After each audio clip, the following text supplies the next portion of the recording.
Hey guys, welcome to PM Pathshala. आज हम लेकर आए हैं Vision IAS monthly magazine February 2024। Guys, आपको पता चल ही क्या होगा, यूपीएससी का प्रीलिम्स पोस्टपोन हो गया है। जैसे और भी एग्जाम्स आपको पता है पोस्टपोन हुए ही हैं इलेक्शंस के चलते। तो गाइस, आपको 21 डेज एक्स्ट्रा मिल रहे हैं, तो उसका फ़ायदा आज ही से लेना शुरू कर दो। ये मत सोचना कि अभी तो 21 दिन तो और एक्स्ट्रा मिल गए हैं तो थोड़ा सा होली की मस्ती कर लें। होली की मस्ती होली वाले दिन कर लेना, उससे पहले की प्रिपरेशन जारी रखो, क्योंकि एक दिन खराब करोगे तो वो उसका कास्केडिंग इफेक्ट बाकी डेज में भी पड़ेगा। इसलिए अच्छे से पढ़ो। और आज हम जो शुरू करने वाले हैं पॉलिटी एंड गवर्नेंस का हमारा टॉपिक जैसे कि चल ही रहा था। कल हमने ऑलरेडी इलेक्टोरल बॉन्ड्स को डिस्कस किया, फर्दर टॉपिक्स पे डिस्कस किए। तो आज हम डिस्कस करने जा रहे हैं गाइस नालसा के बारे में। पॉलिटी एंड गवर्नेंस का ही टॉपिक उठाया है। तो गाइस, हम सबसे पहले समझते हैं कि नालसा का फुल फॉर्म क्या है, न्यूज़ में क्यों रहा, क्यों इसके बारे में हम पढ़ने जा रहे हैं, और इससे जुड़ी तमाम फैक्ट्स और इन्फॉर्मेशन को हम डिस्कस करेंगे। देखो, नालसा का फुल फॉर्म है guys national legal services authority. ठीक है। और ये न्यूज़ में इसलिए रहा क्योंकि पार्लियामेंट्री स्टैंडिंग कमेटी ने एक रिपोर्ट सबमिट करी थी, और उस रिपोर्ट का नाम था review of the working of legal aid. Legal aids को आप रिव्यू करने जा रहे हो कि कंट्री में कितनी लीगल एड मिल रही है। कल भी हमने देखो जब इलेक्टोरल बॉन्ड डिस्कस किया, फर्दर टॉपिक्स में भी हमने देखा कि कितना इंपॉर्टेंट है कि फ्री लीगल एड दी जाए। और हमने बोला कि भाई हमने डायमंड जुबली सेलिब्रेट करी हमने सुप्रीम कोर्ट की भी, तो उसमें हमने डिस्कस किया कि how much important is free legal aid, क्योंकि डीपीएसपी का पार्ट है, आर्टिकल 39A का पार्ट है। हमने सारी बातों को डिस्कस कर रखा है। तो यहाँ पर क्या हो रहा है, लीगल सर्विसेज अथॉरिटी एक्ट 1987 का जो एक्ट है, इसके तहत ना ये रिव्यू किया गया है वर्किंग लीगल एड के बारे में। अब सबसे पहले देखो नालसा है क्या, किस तरह की बॉडी है, कब आई, क्यों आई, काम क्या है, वो देखते हैं। नालसा एक एपेक्स ऑर्गेनाइजेशन है, टॉप लेवल की ऑर्गेनाइजेशन है, जिसका काम होता है बेसिकली इम्प्लीमेंट करना कि लीगल एड जितनी भी पॉलिसीज हैं, जितने प्रोग्राम्स हैं, उसको लेकर आना। तो ये लीगल सर्विस अथॉरिटी एक्ट 1987 के तहत ही इस बॉडी को क्रिएट करा गया। और आपका ये एपेक्स ऑर्गेनाइजेशन तो है ही। तो इसका कोर प्रिंसिपल है कि हमारे किसी भी लास्ट माइल पे बैठा हुआ जो अंडर प्रिविलेज बंदा भी है, उसको भी जस्टिस का एक्सेस मिले, और provision of free legal aid services वहां भी एक्सरसाइज हो पाए। इसके तहत ये कोशिश की जाती है। अब लीगल एड क्या है, हर कोर्ट में अवेलेबल है, ट्राइब्यूनल्स में है, एप्लीकेबल सभी जगह पर है, चाहे क्वासी जुडिशियल बॉडीज हो, चाहे वो ऐसी आपकी एनजीटी टाइप्स बॉडी हो। समझ रहे हो, that is quasi judicial body. तो अल्टीमेटली इसका काम होता है सेटलमेंट करवाना। क्या ना, याद करो, आपको पहले भी हमने शायद डिस्कस करे हुए हैं ऑल्टरनेट डिस्प्यूट रेजोल्यूशन मैकेनिज्म्स के तहत, जिसमें हम मेडिएशन कराते हैं, कंसिलिएशंस कराते हैं, नेगोशिएशन कराते हैं। तो कैसे करा पाते हैं, सेटल कैसे करते हैं, डिस्प्यूट्स को सेटल करते हैं। तो सेंट्रल गवर्नमेंट ने क्या करा, हर साल ना नालसा के लिए हर साल फंडिंग करती है। डिस्ट्रिक्ट लेवल पर भी डिस्ट्रीब्यूट किया जाता है, स्टेट लेवल पर भी लीगल अथॉरिटीज़ को डिस्ट्रीब्यूट किया जाता है। और स्टेट गवर्नमेंट सारे के सारे जो स्टेट लेवल एक्सपेंसेस होते हैं, सैलरीज वगैरह सब इसमें इंक्लूड की जाती है। अब देखो, जो वीकर सेक्शन है उसके लिए निकाला गया। अब सबसे पहले मैं नीचे जाऊं और कौन से लोग एलिजिबल हैं, हल्का सा यहाँ पर ना जरा चेक कर लो कि इंडिया में हिस्ट्री लीगल एड की क्या रही है। क्या ये नालसा के तहत 1987 में ही कॉन्सेप्ट दिया गया, या पहले भी दिया जा रहा था? कह रहा ऐसा नहीं है कि इस एक्ट के तहत ही शुरुआत हुई। जब 1960 था तब भी गाइडलाइन कुछ लीगल एड स्कीम्स की इंडिया में आ गई थी। 1976 में 42nd अमेंडमेंट में जब आर्टिकल 39A के प्रोविजन को डाला गया, तो वहां पर भी डाला गया था, तब भी फ्री लीगल एड था। कह रहा 1980 में क्या हुआ, अंडर जस्टिस भागवती जी, वहां पर कमेटी ऑलरेडी एस्टेब्लिश की गई लीगल एड स्कीम्स की। 1987 में तो एक्ट ही आ गया। फिर नालसा 1995 में क्रिएट हो गया कोऑर्डिनेशन के साथ। फिर इंट्रोडक्शन ये भी दिया गया कि कॉन्टिन्यूस लोक अदालत भी होनी चाहिए, legal literacy programmes, counselling centres को खोला गया। तो ये सब चीजें हुई, ऐसा नहीं कि इस पे काम नहीं चल रहा, इस पे काम अल्टीमेटली चला गया। आपको देखो ये ना टाइमलाइंस पता होनी चाहिए guys. while writing the answers, if you make the timeline कि this is how India has proceeded for the legal aid, आपके लिए बड़ा आसान हो जाएगा। चीज़ें ना थोड़ी सी कंसोलिडेट करना सीखो, चीज़ों को थोड़ा सा ना बारीकी से समझने की कोशिश करोगे तो आसान रहता है। सिस्टमैटिक बड़े हैपेजार्ड आंसर्स ना लगे, ऑर्गेनाइज्ड आंसर्स लिखने के तरीके यही होते हैं। ठीक है। अब आगे चलो। अच्छा, अब देखो इसका ना जो सेक्शन 12 है लीगल सर्विस अथॉरिटी एक्ट का, इसमें ना कुछ सेक्शंस को कवर करा गया है। कह रहा अगर वुमेन एंड चिल्ड्रन है तो भी वीकर सेक्शन का पार्ट है, मेंबर है शेड्यूल का, शेड्यूल ट्राइब का, तो भी इसका पार्ट है। इंडस्ट्रियल वर्कमैन है, कोई व्यक्ति जिसकी डिसेबिलिटी है, कोई कस्टडी में है, कोई ह्यूमन ट्रैफिकिंग का विक्टिम है, कोई नेचुरल डिजास्टर्स का विक्टिम है, कोई व्यक्ति जिसके एनुअल इनकम 1 लाख से कम है, नोटिफाई कर रखा है उसे सेंट्रल स्टेट गवर्नमेंट में, तो सारे ही व्यक्तियों को फ्री लीगल एड दी जानी चाहिए। बात समझ आई? अब आपके पेपर में क्वेश्चन आ जाएगा कि अंडर नालसा है या अंडर आपके जितना भी लीगल सर्विस अथॉरिटी एक्ट है उसके सेक्शन 12 के अंदर किन किन को लीगल एड के प्रोविजंस में बांधा गया है, तो वो आपको जरूर जरूर पता होना चाहिए। अच्छा, आगे क्या कह रहा है, नालसा ना आपको ग्रांट करता है अथॉरिटी ताकि आप लीगल एड इनिशिएटिव्स को देख पाओ। तो लीगल सर्विस हमारा नेशनल लेवल पे क्रिएट करा गया, तालुका लेवल पर, हाई कोर्ट लेवल, हर जगह पे हमने क्रिएट कर रखा है। अब नालसा करता क्या क्या है? ये एपेक्स ऑर्गेनाइजेशन है, ठीक है, फ्री लीगल एड पे काम करता है। करता क्या क्या है? कह रहा है लीगल एड असिस्टेंस देता है। सबसे पहला काम ही इसका यही है कि लीगल एड देना और असिस्टेंस देना। यानी कि यहाँ पर ये एडवोकेट करता है, representation, process fee payment, document preparation, drafting, translation, ये सारा काम करता है। फिर पार्टिसिपेशन इन पीआईएल्स, यानी कि जो पब्लिक इंटरेस्ट लिटिगेशन के अंदर जो कंप्लेंट आती है, मार्जिनलाइज सेक्शन के बिहाफ पे कोई लेकर आया है सोशल जस्टिस, उसका भी सेक्शन, ये सेक्शन 4D है, उस पर काम करते हैं। कह रहा मान लो कोई फंडामेंटल राइट किसी का प्रोटेक्ट करना हो, बड़े समय से अबेंडन था, कोई डेस्टिट्यूट वुमेन, कह रहा याद करो वृंदावन वाला case, NALSA versus union of India, वहां पे ट्रांसजेंडर्स को फर्स्ट टाइम भाई रिकॉग्नाइज करा गया कि थर्ड जेंडर मानो इनको भी। फिर लोक अदालत एंड मीडिएशन का काम भी इनका है। कह रहा मान लो लीगल डिस्प्यूट को अगर आप चाहते हो ना एफिशिएंटली, एमिकेबली जाए, एक्सपीडियसली मतलब टाइम पे चले जाए, ताकि ना फॉर्मल जस्टिस सिस्टम का, देखो अभी हमने कल ही डिस्कस किया ना कि सुप्रीम कोर्ट के पास कितने सारे केसेस पेंडिंग पड़े हैं। तो नालसा जैसे जो बॉडीज होती है ना, उनका काम ही यही होता है कि ना फॉर्मल जुडिशल सिस्टम का बर्डन रिड्यूस करना। और फिर आप देखो, हम बहुत बारी बात कर चुके हैं कि justice delayed is justice denied basically. उसको रोकने के लिए ही ये सारे प्रोग्राम्स गाइस किए जाते हैं, कि प्रोग्राम चलाए जाते हैं नालसा के तहत। ये सारे के सारे लीगल एड असिस्टेंस देना, आउटरीच प्रोग्राम चलाना, वेलफेयर लॉस तैयार करना, लिटिगेशन केसेस को प्री लिटिगेशन केसेस पे ही लोक अदालत मेडिएशन करा देना। क्यों कोर्ट के चक्कर कटवाने? तो नालसा जैसी बॉडीज का काम ही यही है।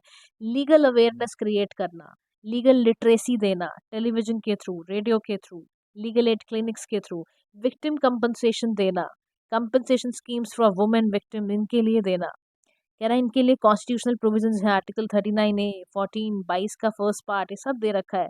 तो कह रहा अल्टीमेटली कौन कौन से ऐसे इश्यूज हैं जो आइडेंटिफाई किए गए। कह रहा देखो इसमें क्या बोला जाता है कि आज भी 2019 की रिपोर्ट में बताया गया 80% लोग एलिजिबल हैं लीगल एक्सेस के लिए, लीगल एड के लिए, पर उनको मिल नहीं पा रहा है।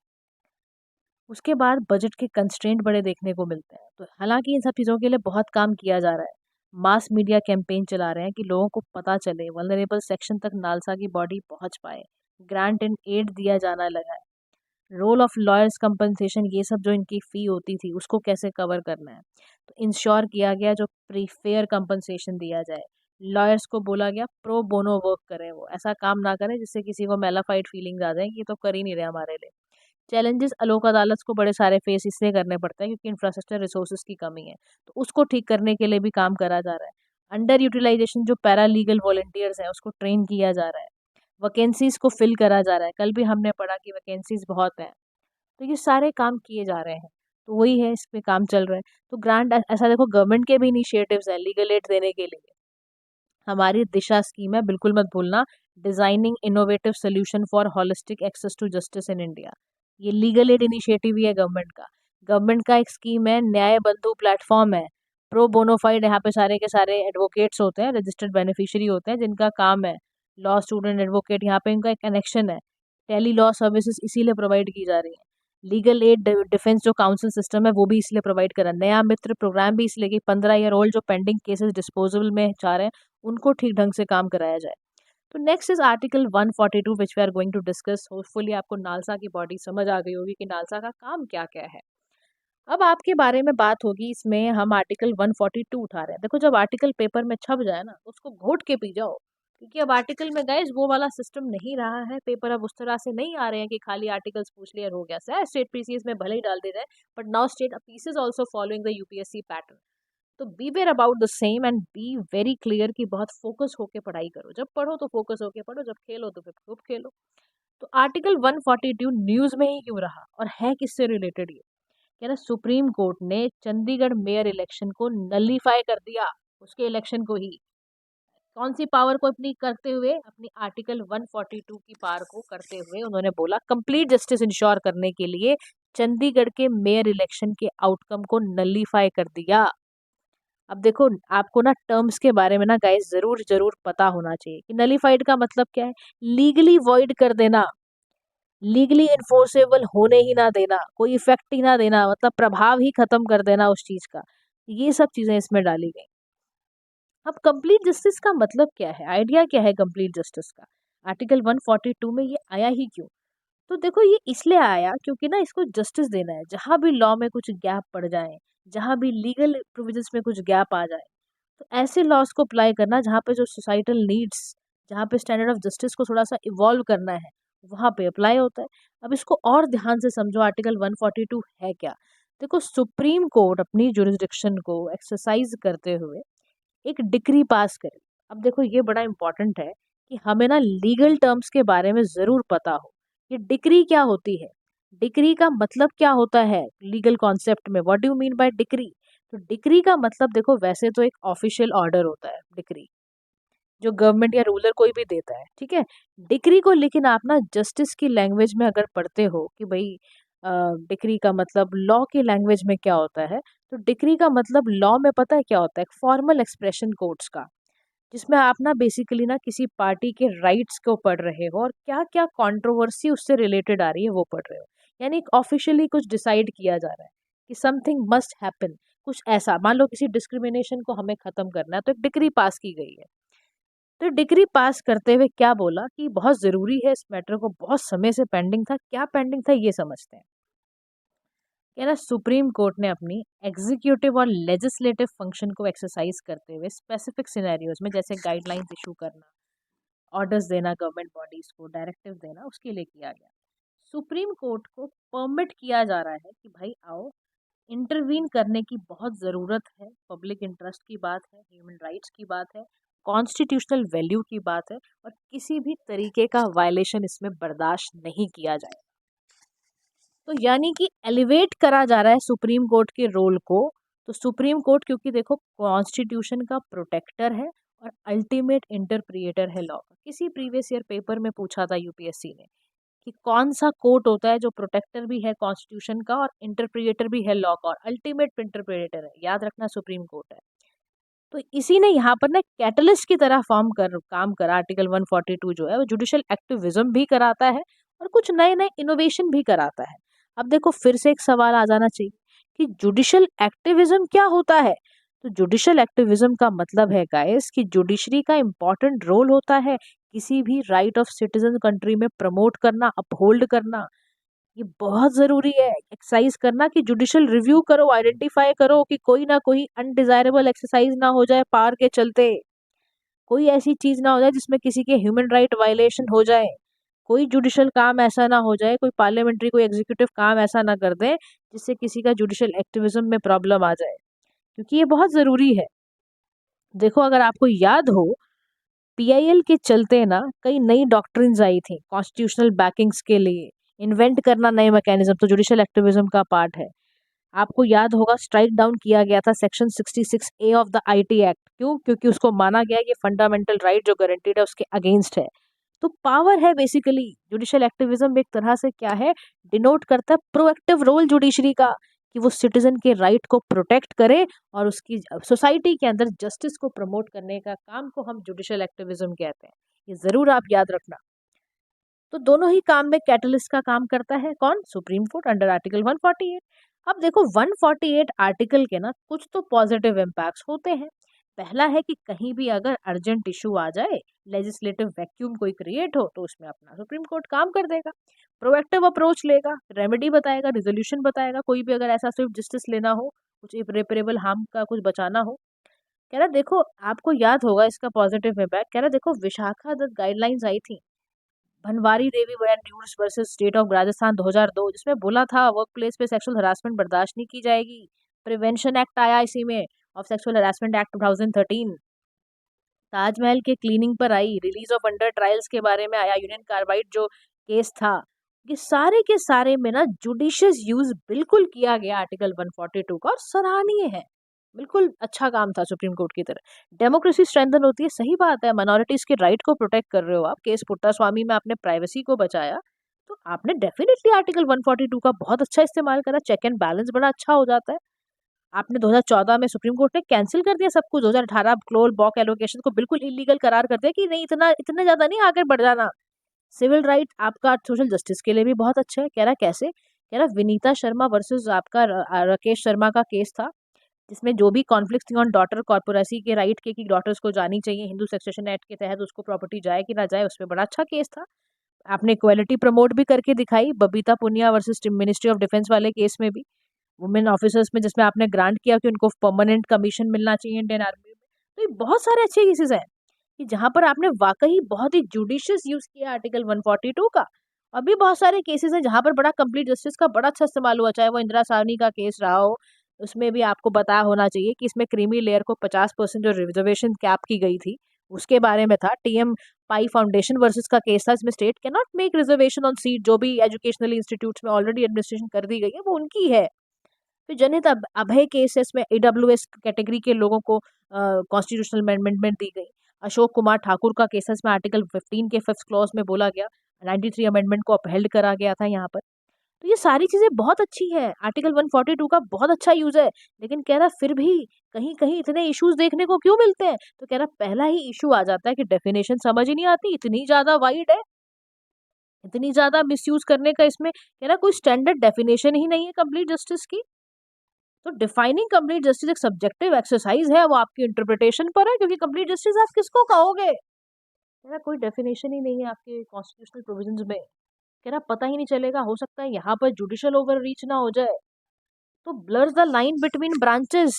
कह रहा जुडिशियल एक्टिविज्म की वजह से कहीं ऐसा ना हो जुडिशरी लेजिस्लेचर कंफ्यूज हो जाए, पता ही ना चले, जुरिस्डिक्शनल कॉन्फ्लिक्ट क्रिएट हो जाए। कह रहा sir Bommai versus union of India 1994 का केस उठाओ, एससी ने, सुप्रीम कोर्ट ने कर्नाटका के पॉलिटिकल क्राइसिस में इंटरवीन किया, फ्लोर टेस्ट को ब्लर कर दिया। कह रहा मतलब यहाँ पे जुडिशरी की ओवर रीच हो गई, अपने पायदान से कूद के वो लेजिस्लेचर के पायदान में चले गए। That is also not correct. फिर कह रहा अकाउंटेबिलिटी, अनअकाउंटेबल हो आप। कह रहा आर्टिकल 143(2) ने आपको ग्रांट दे दी जुडिशरी, अब आप लेजिस्लेटिव एग्जीक्यूटिव को कुछ कह ही नहीं रहे हो। लेजिस्लेटिव एग्जीक्यूटिव ब्रांचेस आपसे पूछी जा रही है, अपनी पूरी इम्यूनिटी का यूज कर रहे हो, उनके डिसीजंस को आप चैलेंज ही नहीं कोई कर सकता आपके। तो पार ऑल्सो हैज बिन क्रिटिसाइज कि आप तो आर्टिकल 50 को ही हटा रहे हो, कॉन्स्टिट्यूशन के सेपरेशन ऑफ पावर के डॉक्ट्रिन को ही खत्म कर देते हो कभी कभी। फिर कंसिस्टेंसी की प्रॉब्लम, कॉम्प्लिकेट कर देते हैं लिटिगेटिंग प्लानिंग को इनकंसिस्टेंट लीगल रूलिंग देके। तो कह रहा है कि ये जो समस्याएं हैं इसको दूर करना बेहद जरूरी है। कह रहा है सबसे पहले तो आर्बिट्रेरीनेस खत्म करो, एड्रेस करो उस चीज को, रेलेवेंट फैक्ट और आर्बिट्री यूज ना हो पार का कि कुछ भी कर दिया, किसी भी तरीके से सब्जेक्टिव क्लैरिफिकेशन इंटरप्रिटेशन देके निकल लिए आप। कह रहा आपको रेलेवेंट फैक्ट्स और कंसिडरेशन को कंसिडर करते हुए ही चलना होगा कंप्लीट जस्टिस में। एक फ्लेक्सिबल अप्रोच होनी चाहिए, शॉर्ट कमिंग्स वगैरह को खत्म करने की जरूरत है। डिफाइन करो कंप्लीट जस्टिस, सबसे पहले काम क्या करो, क्लियर गाइडलाइन बनाओ, मिटिगेट करो कैसे कंप्लीट जस्टिस पूरा तरह से मिसयूज ना हो, किसी भी हालत में नहीं होना चाहिए। फिर रेगुलेटरी फ्रेमवर्क तो बेहद जरूरी है कि देखो ऐसा नहीं है कि आप बिल्कुल यूज कर लिया आपने आर्टिकल 142 का, सब्जेक्ट टू स्क्रूटनी रखो ना आप, अकाउंटेबिलिटी तो बढ़ाओ, क्यों अनअकाउंटेबल बन रहे हो आप। फिर रेफरल टू कॉन्स्टिट्यूशन बेंच, यानी कि कॉन्स्टिट्यूशन बेंच में एटलीस्ट 5 जजेस हो जो इनको चीजों को, केसेस को इन्वोक भी कर सकें। तो समझे article 142 is related to complete justice, beware about this article now. ठीक है, नाउ द नेक्स्ट आर्टिकल जो आज हम करेंगे दैट इज क्रिमिनल डिफेमेशन। दूसरे भाग की आज ये फैला कर लेते हैं, 6th और 7th और है, इसके अलावा शॉर्ट्स हैं वो आगे आने वाली वीडियोस में मिलेगा। आज क्रिमिनल डिफेमेशन तक हम करते हैं पहले। तो क्रिमिनल डिफेमेशन होता क्या है, लॉ में अभी हमने क्यों पढ़ रहे हैं, इसके बारे में सब कुछ डिस्कस करेंगे। होपफुली गाइज आपको दोनों चीजें समझ आई हो, नालसा भी और आर्टिकल 142 भी। तो आज हम क्रिमिनल डिफेमेशन में ये देखते हैं, ये न्यूज़ में इसलिए रहा था क्योंकि ना लॉ कमीशन की 285 नाम की रिपोर्ट निकली जिसका नाम है law of criminal defamation. Recommend करा गया कि जितने भी ऑफेंस होते हैं क्रिमिनल डिफेमेशन में उनको ना रिटेन किया जाए नए क्रिमिनल लॉ में। अब समझना, बड़े ध्यान से समझना ये सारी बातें क्या है। देखो क्रिमिनल डिफेमेशन पे जाने से पहले समझ लो लॉ कमीशन किस तरह की बॉडी है। हेडक्वार्टर इसका नई दिल्ली में है और नॉन स्टेच्यूटरी बॉडी है। पहला law commission charter act lord Thomas Babington Macaulay के टाइम पे 1833 में आया था। पोस्ट इंडिपेंडेंस भी नोटिफिकेशन निकाल के डाला गया। अच्छा, मिनिस्ट्री के अंदर ये लॉ एंड जस्टिस के अंदर आता है और इसका काम है लॉ एंड में एक रिकमेंडेशन देना, रिसर्च करना, नॉन बाइंडिंग है ये। लेकिन अब यहाँ समझो कि क्रिमिनल डिफेमेशन पर क्या इन्होंने बोला और क्रिमिनल डिफेमेशन होता क्या है। देखो, अगर आप ब्लैक लॉ डिक्शनरी उठाते हो तो डिफेमेशन का एक सीधा सा मतलब है कि अगर किसी व्यक्ति की आपने करेक्टर, फेम, रेपुटेशन को मैलिशियस स्टेटमेंट देके खराब करने की कोशिश करी है तो आपने कर दिया डिफेमेशन। समझ रहे हो मेरी बात को? मैंने क्या बोला? ब्लैक लॉ डिक्शनरी में कहा जाता है कि डिफेमेशन का सीधा सा मतलब है कि आपने किसी की रेपुटेशन को डैमेज करने की कोशिश करी है। हिंदी में इसको मानहानि भी बोलते हैं गाइस। तो डिफेमेशन दो तरह का होता है, एक लिबर एंड ओरल, जिसको स्लैंडर भी बोलते हैं। लिबरल का मतलब होता है कि आपने अनट्रू डिफेमेटरी एक्ट स्टेटमेंट कुछ बोली है, राइटिंग में बोली है कुछ आपने। स्लैंडर का मतलब है आपने अनट्रू कोई गलत बात स्पोकन करके, यानी कि बोल के खराब करी है, बोलकर आपने किसी की रेपुटेशन की धज्जियां उड़ाई हैं। तो Indian law liberal and slander में क्या, दोनों को ही क्रिमिनल ऑफेंस माना जाता है। याद रखो, इंडिया में चाहे आपने लिखकर किसी को बेइज्जत किया हो, डिफेम किया हो, या किसी को बोल के किया हो, दोनों ही केसेस में ये क्रिमिनल ऑफेंस माना जाता है। ऐसी स्टेटमेंट अगर पब्लिक में जाती हैं तो वो डिफेमेशन कहलाता है। आईपीसी उठा लो, इंडियन पीनल कोड, इसका सेक्शन 499 उठाओ। अनलॉफुल माना गया है, अनलॉफुल। कोई भी फॉल्स इंफॉर्मेशन को अगर कम्युनिकेट करा हो, इंडिविजुअल हार्म किया हो आपने किसी की रेपुटेशन को, मैक्सिमम 2 साल की पनिशमेंट के लिए तैयार रहे ऐसा व्यक्ति। कितने साल के लिए? 2 साल की मैक्सिमम पनिशमेंट मिलेगी। अब क्या होता है, जब से ना हमारा भारतीय न्याय संहिता एक्ट को मॉडिफाई करके लाया गया, यानी आपका इंडियन क्रिमिनल एक्ट को ही जब लेकर आया गया, सीआरपीसी को ही, आईपीसी को बेसिकली चेंज करके, तो इसमें सेक्शन जो 354 का सेकंड क्लॉज है ना, उसमें क्या बोलता है? कह रहा, whoever defames another shall be punish with simple imprisonment for a term which may be extended to 2 years or with fine or with both or with community service। ध्यान से सुनो, इसका क्या मतलब हुआ? इसका मतलब हुआ कि जिसने भी किसी विशेष व्यक्ति को डिफेम किया है, वो व्यक्ति सिंपल इम्प्रिजनमेंट में जाएगा, या 2 साल की सजा काटेगा, या फाइन और सजा दोनों काटेगा, या उसको कम्युनिटी सर्विस में लगा दिया जाए। सुप्रीम कोर्ट ने सुब्रमण्यन स्वामी वर्सेस यूनियन ऑफ इंडिया के केस में 2016 के अंदर क्रिमिनल डिफेमेशन में बोला कि जब भी हम कोई चीज बोल रहे हैं तो हमारी जो फ्री स्पीच हो और हमारा जो राइट टू प्रोटेक्ट रेपुटेशन हो, उसको बैलेंस रखना है। ठीक है। फिर लॉ कमीशन ने बोला कि भैया, रेप्यूटेशन की इम्पोर्टेंस बहुत है। कह रहा, article 21 of the Indian constitution भी बोलता है कि reputation is an important facet which cannot be allowed to be jeopardized just because an individual has to enjoy his freedom of speech। कह रहा, देखो जी, एब्सोल्यूट फ्रीडम किसी को नहीं मिली है कि किसी की भी धज्जियां उड़ा दो आप। कह रहा, ऐसा है, बैलेंस करके अपनी जुरिस्डिक्शन में रह के किसी को कुछ बोलना है, यानी कि आप अपनी फ्रीडम ऑफ स्पीच को एंजॉय करते हुए किसी को गाली गलौज या किसी को बेइज्जत नहीं कर सकते कि आपने किसी को भी उठाया और बोल दी, किसी को भी गलत चीज, किसी को गलत ढंग से डिफेम कर दिया, आप क्रिमिनल ऑफेंस में आ जाएंगे वरना। तो आर्टिकल 19 का सेकंड क्लॉज है कि आपको एब्सोल्यूट फ्रीडम नहीं दी गई है, freedom of speech and expression में रिस्ट्रिक्शंस है जो आपको फॉलो करनी पड़ेगी। ठीक है। तो according to data publish by UNESCO, 160 countries हैं वर्ल्ड में जिनको क्रिमिनल डिफेमेशन को, जिन्होंने माना है कि बिल्कुल ऐसा होना चाहिए। तो आर्ग्यूमेंट्स आए हैं, ध्यान से सुन लेना। कुछ लोग कहते हैं लॉ ऑफ क्रिमिनल डिफेमेशन होना चाहिए, कुछ लोग इसके अगेंस्ट हैं। ध्यान से सुनो, दोनों ही बातों को बीइंग अ ब्यूरोक्रेट आपको जरूर पता होना चाहिए, क्योंकि आपको बहुत बैलेंस आंसर लिखना है गाइस। आपको बहुत ऐसी बात नहीं कहनी है जिससे लगे कि आप बहुत आक्रोश में लिख रहे हो कोई आंसर। तो पहली चीज है जो कह रहे हैं, रिटेन होना चाहिए, होना चाहिए लॉ ऑफ क्रिमिनल डिफेमेशन। वो फेवर में क्या बोलता है? Strong deterrent. कह रहा, देखो, compare to possible monetary damage in civil law suit या क्रिमिनल पनिशमेंट या फाइन वगैरह आप देते हो, तो एक डेटरेंट बना रहता है कि कोई भी इंटेंशनली किसी को डिस्ट्रक्ट ना करे, किसी की पर्सनालिटी, किसी के कैरेक्टर पे उंगली ना उठाए, डिफेम ना करे। कह रहा है ये डेटरेंट बने रहना ज़रूरी है। उसके बाद पब्लिक इंटरेस्ट की बहुत ज़्यादा बात है। कह रहा अगर क्रिमिनल प्रोसिक्यूशन होगा तो एक मैसेज जाएगा, लोग पब्लिक इंटरेस्ट को समझेंगे, किसी की ऐसी धज्जियां नहीं उड़ाएंगे, फिर वल्नरेबल ग्रुप भी बचा रहेगा।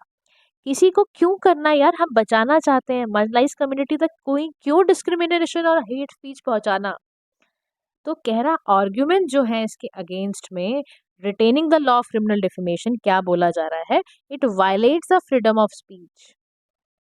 क्या बोल रहा है कि लॉ ऑफ क्रिमिनल डिफेमेशन जो है उसके अगेंस्ट आर्ग्यूमेंट क्या आ रहा है कि फ्रीडम ऑफ स्पीच को वायलेट होने से बचाना।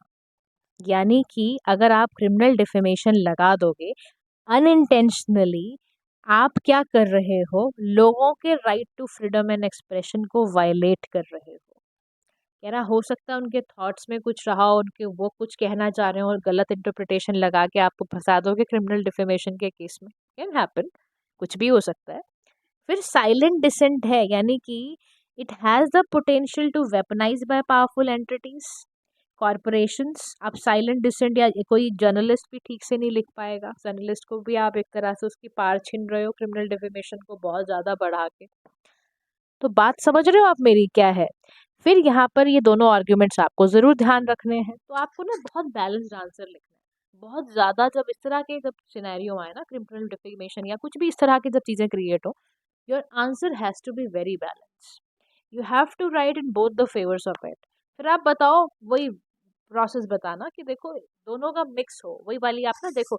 अब जब ऐसे आंसर लिखो ना, फिर आप जरूर ऐसा केस भी डाल देना कि ना बैलेंस अप्रोच होनी चाहिए, freedom of speech and right to protect this is one of the very good line.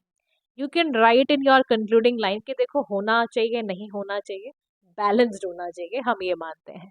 Being a bureaucrat, you should be like this. You have to balance your freedom of speech, and the next while आपको किसी की reputation को भी protect करना है, ये भी आपको ही करना है। ऐसे करके आंसर लिख दोगे तो it will be a very nice answer. So guys, hopefully you are liking the videos and do share among your friends as well. And thank you so much for listening. Do like, share, subscribe to PM Pathshala. Have a nice day to all.